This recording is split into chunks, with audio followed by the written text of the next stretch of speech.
Bismillahirrahmanirrahim.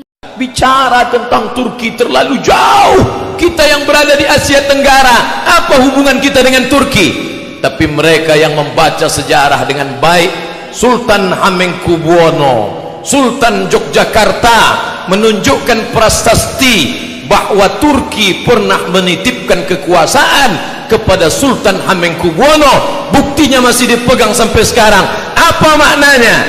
Bahkan di antara Wali Songo itu pun, di antara mereka adalah utusan dari Kesultanan Turki. Bukankah Turki itu bermazhab Hanafi? Bukankah orang-orang Turki itu bermazhab Hanafi? Tapi kenapa Sultan yang bermazhab Hanafi mengirim ulama-ulama Wali Songo bermazhab Syafi'i? Dia mengerti dakwah. Kami memang bermazhab Hanafi, tapi kami tahu saudara kami yang jauh di sana mereka bermazhab Syafi'i. Maka mereka kirim para ulama dan dai yang bermazhab Syafi'i demi keutuhan, demi keselamatan. Mereka lah dulu yang menerangi bumi Nusantara ini, yang sebelumnya nenek moyang kita menyembah batu, menyembah lembu, menyembah setan. Tapi begitu dai Islam dari Turki itu datang, semuanya bersyahadat, asyhadu an la ilaha illallah wa asyhadu anna Muhammadan Rasulullah. Maka kejatuhan Turki juga ikut menjadi keruntuhan kita. Apakah malam tak berakhir? Tak tampakkah cahaya? Ternyata di tengah gelapnya sekularisme, di tengah gelapnya westernisasi kebarat-baratan, dalam kekuasaan Islam kalah, dalam politik Islam jatuh, dalam ekonomi berkeping. Tapi ada satu titik terang, ada satu yang tidak dihapuskan oleh Mustafa Kemal Atatürk. Apa dia? Madrasah Imam wa Khatib.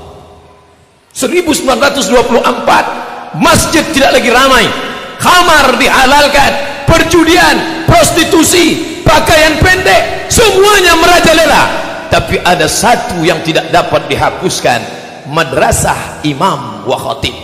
Ada sekolah khusus untuk imam dan khatib. Pelan tapi pasti, walaupun negara sekuler, walaupun orang mabuk di tengah jalan, walaupun diskotik di mana-mana, Madrasah Imam wa Khatib tetap eksis. Guru-guru dengan keikhlasan mengajarkan Al-Quran, guru-guru dengan lillahi ta'ala mendidik anak-anak. Subhanallah, Masya Allah, dari Madrasah Imam dan Khatib itu hampir seabad lamanya mereka ingin memadamkan cahaya Allah. Yuriduna ayyutfi'u nurallah, mereka ingin memadamkan cahaya Allah. Wallahu mutimmu nurihi, tapi Allah menyempurnakan cahayanya. Masya Allah, ada satu yang tak padam, Madrasah Imam wa Khatib. Dari sekolah imam dan khatib ini lahirlah seorang pemimpin yang hari ini disegani dunia, yang berani duduk meletakkan tapak kakinya di wajah Simon Peres laknatullah alaih. Dia berani menunjuk wajah Simon Peres. Inilah orang yang berani membunuh anak-anak Palestina. Ya qatilil abriya, wahai engkau yang berani membunuh anak-anak Palestina. Laki-laki itu bernama Erdogan, seorang alumni dari Madrasah Imam dan Khatib. Kita boleh kalah dalam bidang ekonomi, kita boleh kalah dalam bidang politik, tapi ada satu yang tak pernah mati, pendidikan Islam. Mari kita tanamkan agama Islam di dalam diri anak-anak kita. Banyak orang yang tidak sabar dengan keadaan ini, lalu mereka menempuh jalur kekerasan, radikalisme, bunuh, bakar, hancurkan. Ini bukan ajaran Islam. Islam datang dengan kelembutan. Ud'u ila sabili rabbik, ajak mereka ke jalan Tuhanmu bil hikmah, dengan kata-kata yang santun dan lembut, wal mau'izatil hasanah, dengan curi tauladan, contoh yang baik, keteladanan, keagungan, kemuliaan. Andai dia ingin berdebat, debatlah dia. Wajadilhum, debatlah billati hiya ahsan, dengan cara yang lembut, dengan cara yang santun, dengan cara yang baik. Di lokal itu guru tetap mengajarkan Bismillahirrahmanirrahim, Alif Lam Mim. Ternyata keikhlasan itu berbuah. Hari ini Eropa Eropa, Amerika gentar ketika disebut nama Erdogan. Kenapa? Karena di dalam diri itu ada kekuatan. Allah berjanji, wa may yartadda minkum an dinih, siapa di antara kamu yang murtad, kalian tinggalkan agama ini, fasawfa ya'tillah, Allah akan ganti. Andai murtad semua orang ini, apakah Allah rugi? Wa may yanqalib ala aqibaihi, siapa yang meninggalkan agama ini, falan yadurrallaha syai'a, Allah tidak rugi walau sedikit pun. Allah tidak akan merasa rugi walau sedikit pun. Ketika semua orang Turki meninggalkan Islam, ketika mereka merubah masjid menjadi museum, ketika mereka melarang perkumpulan, apakah rugi Allah?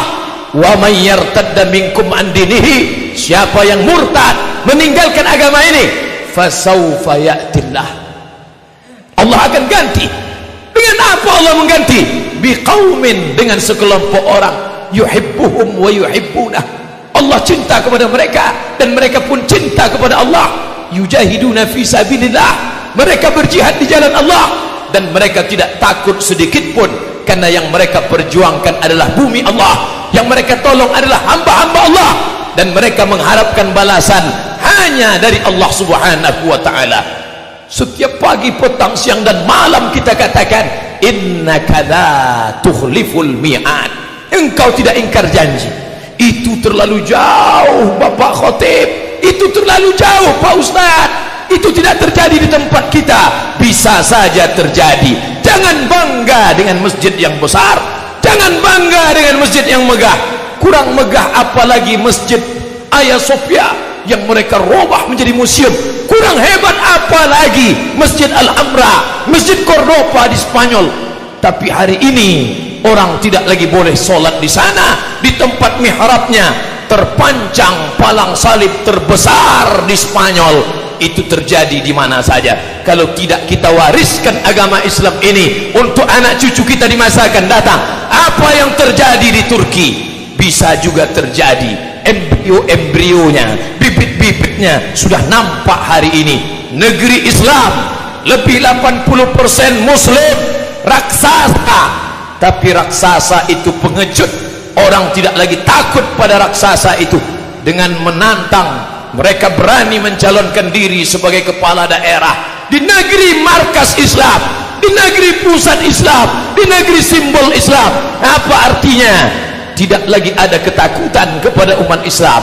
Umat Islam bisa dibeli dengan materi. Asabakumul wahnu, kalian terkena penyakit wahan, kalian kena penyakit wahan. Sahabat bertanya, wa mal wahnu ya Rasulullah, apa wahan itu wahai Rasulullah?